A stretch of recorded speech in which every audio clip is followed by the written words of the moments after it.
So our next speaker is Mr. Majid Mufti. The title of his presentation is Corporate Venturing in the Energy Space.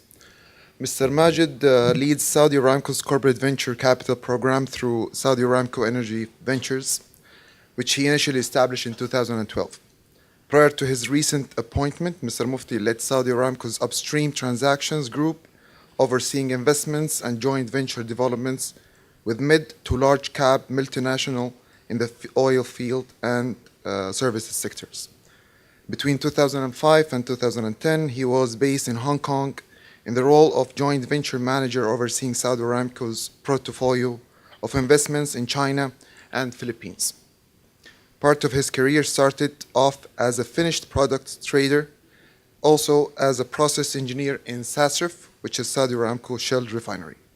He holds a chemical engineering degree from Northeastern University and a master's degree in global finance from NYU. Please join me in welcoming Engineer Majid.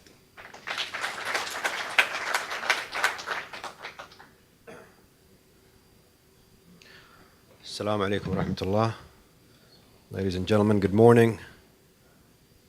It's a real privilege to be here, and I want to thank the KFUPM Entrepreneurship Institute for the invitation, Dr. Wael, to come and speak to you today about at the heart of what we do at SAVE, Saudi Aramco Energy Ventures, which is supporting the entrepreneurs in the energy sector and starting up those companies and what kind of struggles we go through. What I wanted to talk to you about today, starting off with a backdrop on venture capital and corporate VC in the energy sector, and then a case study which is our own Saudi Aramco Energy Ventures and what we've been through in our journey. But then also talk a little bit about the supporting attributes where we see some great examples globally that have been helpful to entrepreneurs start up, and what are some of those learnings that we need to bring into the country in order for us to, get that enterprise going. So that's essentially the talk of the day. And I want to start off with a very basic, simple example on stages of startup investments. Now, any new startup would go through the concept ID and ID development, and usually you're putting in your own money, sweat equity, until it's bootstrapped, as Julie was talking about. And then that's where you look for high net worth individuals or angel investors. And sometimes you're going to need grants coming in from governments or universities to help out. And over time, what happens is the development risk starts coming down. Thank you. The development risk of that technology starts coming down, and over time, it switches in from a technology risk into a market risk.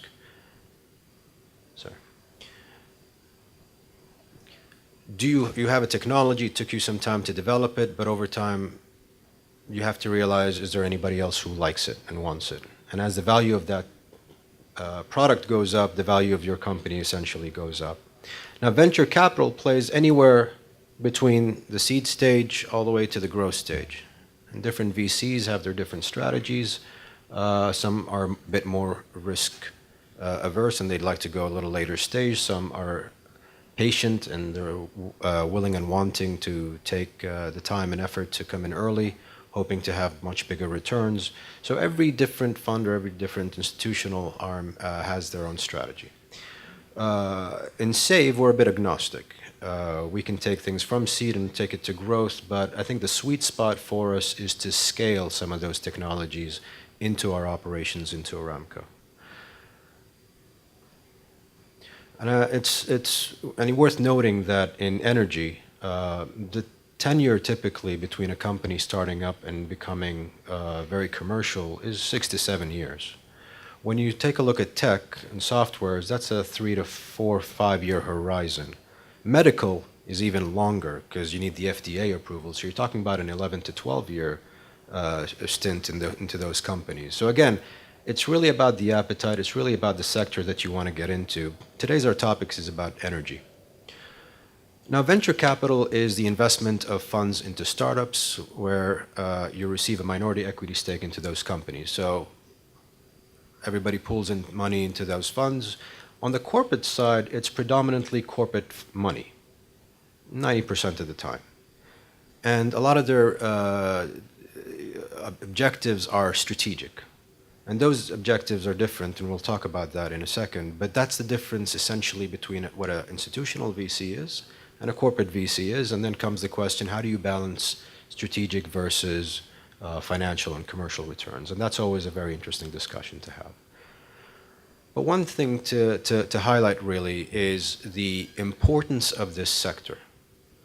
The NVCA, the National Venture Capital Association in North America, 2015 report, sorry, the 2016 report doesn't come out till March, but it's fundamentally the same message, is that there's $60 billion in VC investments deployed in 1 year. That's 4,000 companies. A third of those are new. The rest are follow-ons, going back to Julie's point, continuum, and you need that. But then 13% of that is actually corporate VC. So corporate side actually plays a big role in that. And when it comes to energy, you're going to need the corporates to step in as well, simply because there's a much longer horizon, and there's a lot more that we bring to the table. And then the last bullet, 77 venture-backed companies went public. And they were able to amass close to $9.5 billion. So the topic that we're discussing today, entrepreneurship, Riyada, this is huge. This is pretty important. What's not coming out here is the job creation that comes with it. When we talk about job creation, this is the best job creator ever, because you're creating new jobs. You're not replacing a job that is existing by someone who's sitting into it from an expat, by a Saudi. No, you're talking about creating completely new jobs. And this is really what should be at the heart of what we're trying to do in the Vision 2030. So again, in terms of scale, in terms of significance, obviously these are US numbers, but it gives us a semblance of what could take place here in Saudi Arabia. Now, all of these brands, all of these corporate names that you see in front of you, and I'm sure you're very familiar with them, have some type of VC capability. And in the energy sector, each and every one of our colleagues or partners, Chevron, Statoil, BP Ventures, Shell Technology Ventures, they all have their own programs. So again, it's actually pretty popular in the corporate side to have a VC program. We only started our program in 2012, so we're a little late in Saudi Aramco, but we're picking up and we're catching up very quickly. A lot of these companies are, I mean, if we were to segment the energy sector, what are we talking about? We're talking about investing into a number of verticals, but if I were to bucket them into three, upstream oil and gas, there's quite a lot that can be done there. Downstream operations and petrochemicals, again, a huge sector and industry in itself. And then the renewables, energy efficiency and water, which we've coined as Renew in SAVE, and this is a third bucket. Now, why do corporates need to go into venture capital? Why don't they just rely on their R&D programs? So the need for innovation in oil and gas has actually become extremely important. The demand for energy continues to go up. We used to be at 85 million barrels a day that we burn each and every day. I think we're now at 96 million barrels. Resources are becoming scarcer to find and harder to reach, so we're drilling deeper. We're going into extended reach vertically, horizontally. We're going into unconventionals. All of this is requiring a lot of technology to be able to develop it. And Schlumberger obviously is one of the pioneers in that space as well.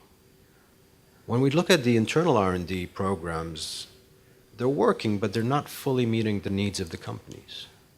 And they're getting expensive. So every year your R&D programs continue to go up. And when you get a downturn like the one we're experiencing right now, one of the very first things that they remove from the budget is R&D programs. And so the technology suffers in-house. And what's also taking place is that there's an external ecosystem of entrepreneurs that is growing and actually delivering. A lot of these entrepreneurs, unlike employees who clock in from 7 to 4, they actually have a lot of their livelihood and a lot of skin in the game that's at stake. So they're working around the clock trying to make things happen. They're trying to make it deliver because their livelihood depends on it. And all they're looking for is a bit of funding and support, because they know what these companies need. A lot of these individuals come out of a lot of individuals come out of the Statoils, the Schlumbergers, the Aramcos of the world, and they know what the companies need. They know how to maneuver, but they're looking for that type of support to get it in. Now, we talked about different strategies for different companies, and obviously, when you take a look at the spectrums, they're pretty wide. Some are financial when it comes to the Kleiner Perkins and Sequoias and the big names who are institutional investors. And what they're looking to do is invest early and make a big hit with unicorns. Other players, for instance Shell, they work a lot on the IP commercialization. So this is where they take some of their in-house technologies and they try to spin them out, making a business out of it. Total will do exploration venturing, so they're going into niche areas that are a little bit outside of their core business to try and make sure that they're not missing out and they don't have a blind spot as an energy company. And so they'll get into the biofuels and the microbiology, and these are very risky areas that they're willing to take. Chevron does tech transfer, which supports their core business. And Intel is a great example of ecosystem venturing. What ecosystem venturing does is they will invest into gaming companies or anything that would require a demand on their product, which is fast processing microchips. So you're actually encouraging the ecosystem around you to pull on your product. Again, different strategies, each one is selective. What we do at SAVE is tech transfer. That's what we're started off with in Saudi Aramco Energy Ventures. So again, we were established in 2012. We spent 2011 thinking about how we could work from Saudi Arabia, where a lot of the ecosystem hubs are elsewhere. Again, to Julie's point, in terms of proximity from where the innovation hub is. But our mission, essentially, is to invest globally in startups and high-growth companies with technologies of strategic importance to Saudi Aramco. And here's the bit. We're here to really accelerate their deployment and development and introduction into our operations. So some of these companies might essentially come over, but it might take them 10 years to get here. They might come in through the oilfield service companies. But if we were to do that quicker, if we were to help, then we become a company that's not just a buyer of technologies, but also a developer and a participant in technology and innovation development. So that changes the way that we do things. Again, our objectives are very much lined up with the corporate objectives, where we try to enhance identification of management and of our reserves. We try to produce production quicker, more cheaper, more safer. Operational efficiency, there's no ceiling to it. And then downstream processes, water consumption in the country and desalination, the energy that goes there is immense. So there's an indirect benefit when we do that. We just signed a MOU with SWEC a day or two ago in Riyadh to work on technology development, and another one with the National Water Company just last month. So again, water is also an area that is of utmost importance to us. And just to take it a step further, we're looking at things like, on those same verticals, we're looking at things like drilling technologies, simulation, advanced modeling. On the downstream side, catalysts, industrial digitization, which is the next revolution.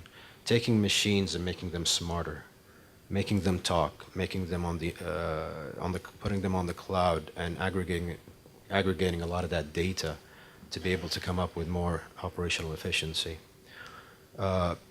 Solar, another play that is at the inflection point for us in Saudi, as efficiencies are getting better, cost is getting lower, and energy prices are striking. So we're going to see a lot of solar plays in the country at some point. We talked about desalination and its importance. So this is our portfolio. We are investors, about 60% of our portfolio sits in North America, maybe 40% in Europe. We're starting to delve into Asia, but we haven't yet closed deals. We will be closing one in about a couple of months. And I'll give you a brief about some of these companies. So on the drilling side, we're invested into cold tube drilling, where you're able to orient those drilling BHAs, borehole assembly units, into the ground. Sekal, which is the fourth one down, that's a real-time decision support. So it's a software that helps you identify whether there's going to be a stuck pipe.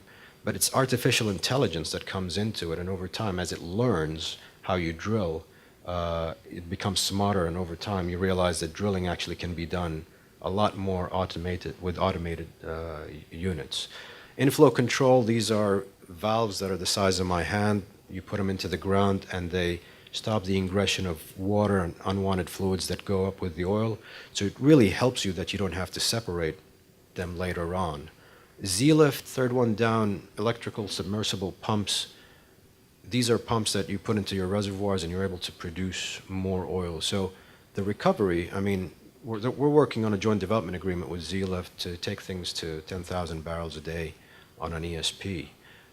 Some of these technologies will require time, but they also need a company like Aramco to deploy that technology in and make sure that that technology actually works. Not to take too long, but on the industrial side, airborne, for example, is a thermocomposite plastic pipe. So rather than putting a lot of those steel pipe into the ground, you deal with a lot of corrosion and maintenance issues. You're putting materials that have a longer lasting life, and you're able to deploy it very quickly. 3D printing of metals. This is becoming the new fad, but you can print your spare parts very quickly. And on the right side, Novomer is an example that we just recently actually did a strategic move where we bought a portion of the company. You're taking CO2 from plants and making them into plastic, and CO into acrylic. So that's a big play in the future. So here's where we are in the presentation. Now we're going to talk a little bit about what have we seen outside that have been supportive of startups and entrepreneurs that we can pick up from. And one great case study or success story is what they've done in the Northern Shelf, mainly in Norway. So we see there's a huge amount of government support and grants that are being granted to entrepreneurs, a real encouragement that takes place there. And as you breed entrepreneurs, it also breeds other entrepreneurs. So they learn from each other that, oh, you started a company. How did you go about doing that? Who's a great investor? When we visited Norway, we realized that they are housed in an incubator, or they actually just rent their own space, but then they all share a warehouse where this guy's milling his tools, this guy's putting some electronic components in there, and they're all in the same warehouse with only tape to separate their facilities from one another. So there's a lot of collaboration. There's a lot of reputation at stake as well. As an investor, you want to make sure that your reputation is pretty good out there, and that you're bringing a lot to the table. So again, Stavanger, when we take a look at it, they transformed from just a fishing town into a maritime cluster, and now they're exporting oilfield services and technologies globally in that sector. And if you take a look at what they were back in the 1950s, it really didn't take too long of a time for them to transform that fishery town. Again, not to spend too much time in details, but just to give you a semblance of what Norway has done in terms of supporting. I mean, they cover up to 60% of development costs for any startups. They have $50 million a year in grants and innovation. This is just the Innovation Norway arm. So they help also on tax deductions and favorable debts. There's another arm that is called the RCN. They have $1 billion annually that is coming in from different ministries. So there's a participation from the ministries as well to help support innovation. And they do about 5,000 projects that have received grants and funding. The Norwegian Center of Expertise program, again, a government innovation program that aims to build business clusters and companies that are specialized environments. So this is an important point, is that they know what their strength is. So you want to identify also, what is your forte? What do we have to leverage? What differentiates us? When we talk about California and we talk about software, we talk about all the apps and the Ubers and the Apples, that's what they're known for. When we talk about Norway, they're known for upstream technologies. There are other parts of the world that are known for their biomedical and microchips. What is our piece here that we need to leverage and really focus our targeted programs on? Across the Atlantic, in the same breath as the previous presentation from Julia, the SBA, the Small Business Administration, is an independent agency from the federal government. Now, they're there really to help aid, counsel, assist, protect the interests of small businesses. So that authority has a huge amount of effort and leverage in legislation, in reform, in making sure that they get a piece of the pie for small businesses from the government, providing even financing. But the second bullet, ensuring a fair portion of government contracts. When we take a look at a company like Aramco or Sabic, I mean, to be vendor registered even, you need to have qualifications and time and 10 years of experience before you're able to come in. It's a chicken and egg. They're not going to be able to amass that experience unless you give them that chance. So there has to be a change in order for us to be able to give them that chance. And this is what an organization like the SBA does on a government level. WAID does a lot of that effort for local entrepreneurs with Aramco, having those discussions with contracting material supply to make that. But the SBA also goes into entrepreneurial development, how to start a business, how do you write your business plan, providing them with funding, where do they go? So there's a lot of people who really want to start a business, but they honestly just don't know how or where to start. So there's guidance that is required, and starting off with a website and starting off with some guidance there as to where you can find the right coaching and mentoring is also very important. On that topic, there are quite a number of organizations that are coming up. I mean, microfinancing, VC, CVC, incubators, and accelerators in the kingdom. Not so much on the accelerator side, which is growing, but we're not there yet. I think there's a lot more that we can do. Qutuf has a program called Flat Six Labs, and that's moving into that space as well. And a lot of these companies didn't exist maybe 6-7 years ago. In fact, when you take a look at the timeline, over time, in the past 6-7 years, you can see that there's a huge difference from where we were in terms of the support system. And it's not unique to just what we just talked about, the microfinancing, angel and VC space. No, it cuts across the board. You want to go from labor and education in universities, infrastructure and services, non-government institutions, all the way to the clubs. And that whole support system is actually growing in the country, and it's great. But we have quite a bit to go. So we talked about the institutional support being there and growing, but they all talk about the same thing sometimes. They're not finding the right deals that they want. They're not able to be comfortable or look for, I think some of the words were the quality deals that they need. Or there's not enough deals to go around. So some of the things that we need to think about is there's a lot of students and researchers who are still requiring government support at the university level, professionals who need to be allowed to innovate and enticed to actually go and start a business, even at the professional level, and even retirees. Some of them who would like to play golf, they can, but after 6-7 months, they feel like they want to come back to work. And they do, and they have a lot of knowledge that they can bring in. They're subject matter experts at that stage.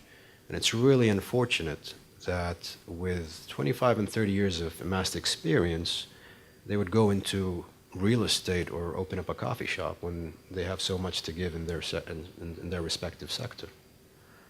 So, on the student side, I think there was a program that KFU PM and WIDE is working on, the Co-op to Entrepreneurs, which is a great program. It's probably ideal.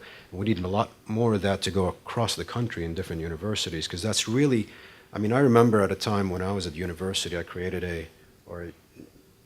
came up with an idea of finding what's in the blind spot of a car as you're driving.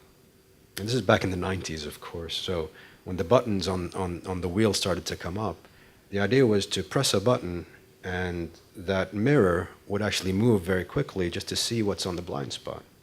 And I took that and went to a law firm, and they did some FTOs to see if it was already patented. But my $400 was spent already, and it kind of stopped there. So if there was a lot of programs and grants and support to say, oh, that's a great idea, let's take it forward, you will be amazed at how much is out there. Because at a student and a research level, you just don't know the barriers.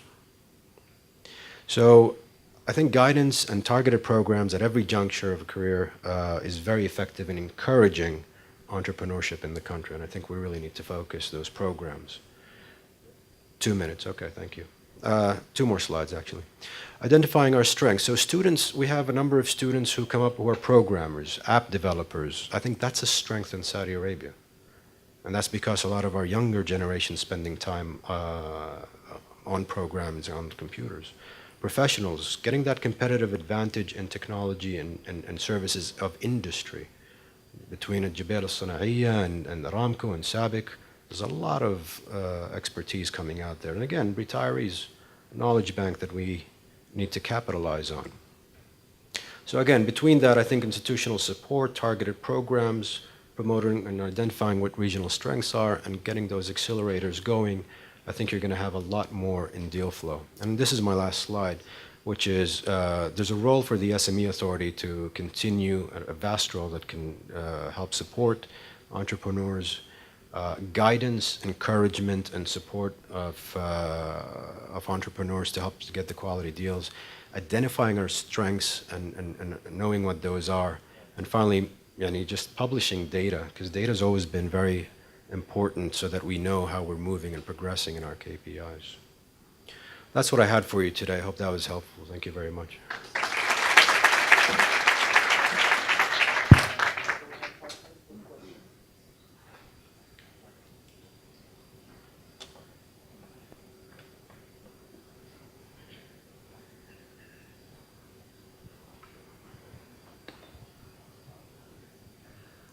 Thank you. Craig Smith from Dahran Techno Valley Company. Great presentation. Thank you very much. Very simple question. Does Aramco Energy Ventures have a mentoring program where you reach deeply into the startups and partners that you're working with? No, we act like an institutional VC when we invest globally. So we leave the local investments to Wa'id or I think it's why. We do the international side. And, as a VC, you're sitting on the board, and it's through the board that we're able to help out by providing the right guidance. So our VC guys are very seasoned individuals. But what we help out with mostly is getting those technologies piloted in Aramco's operations, because that's huge. They call us a strategic investor. So there's the institutional investors who are the financial guys. They typically want at least one strategic investor as part of their company. And what they expect from that body is to help them either deploy or sell their products. So what we bring to the table is the opportunity to pilot and essentially deploy thereafter. Thanks, Majid, for the great presentation. You guys operate globally. Yeah. How do you do the deal sourcing? I see a large footprint in the US and Europe. How do you guys reach out to those entrepreneurs and meet them? Yeah, deal sourcing was always sort of a concern at the very beginning. In fact, when we first started our program back in 2012, there's a huge backlog of deals that came from within the company. So a lot of the engineers who have gone to forums and exhibitions have seen companies that they want, but they couldn't work with them because they're too small to take. So that's where it started off. We have a team that sits between Houston and Boston. The rest are in Norway and Scotland. And over time, as we've done a number of investments, you start becoming familiar in your own right. And deals start gravitating towards you. But what we also did at the very beginning was we invested into funds. So we have a fund in the US that we've invested into, another one in Europe, and another one in China. And we went through them for deal flow and deal sourcing and to get to know the lay of the land. And then the other VC units in the oil field, in the international companies, it's collaboration. You're actually not competing with them. When you syndicate on an investment, you invite them to come in so you can de-risk that investment. So, deal flow comes in through those avenues, and then you actually create a brand, and people start coming to you over time. Okay, Majid, thank you very much for the presentation, and I see tremendous opportunities, to work ourselves as the Entrepreneurship Institute along with Waed and you guys. Yeah. And one of the opportunities I would like to ask you is and to get your opinion is that how we can, for example, utilize your deals, with those entrepreneurs globally to get that experience and bring it over here. Yeah. So we have plenty of entrepreneurs. We have at least 5 or 6, startups, or let me say, startup ideas, who get some funding at the beginning. They are at the proof of concept stage. They're already engaging with companies like Halliburton, for example, in the Techno Valley, and also Waed probably is aware of them. How we can benefit from these experiences? Because I'm sure every time you go and meet with those startups, you have tons of learning lessons that we can bring into the kingdom and help those young guys, also be successful with their endeavor. Especially that, KFPM, although what we are focusing on is like, ideas that are like in service, whatever, but we would love to see more and more ideas coming out of, or serving the energy, sector at large. No, absolutely, and I think this requires a discussion because we were in the same discussion with Kaust. And so, they're asking, how can we benefit and get people in so that they can be part of our establishment and, get the right minds together. Most of our investments are a little bit on the later stage where the lab proof of concept is pretty much done, and now it's more about scaling and growing a market. We will be investing a little bit earlier now that our strategy is more comfortable and set. And as we go into the earlier part, that's when I think they're going to need some incubation. And this is where I think would be the best opportunity for us to collaborate on. But we'll pick that up together as well. Thank you so much.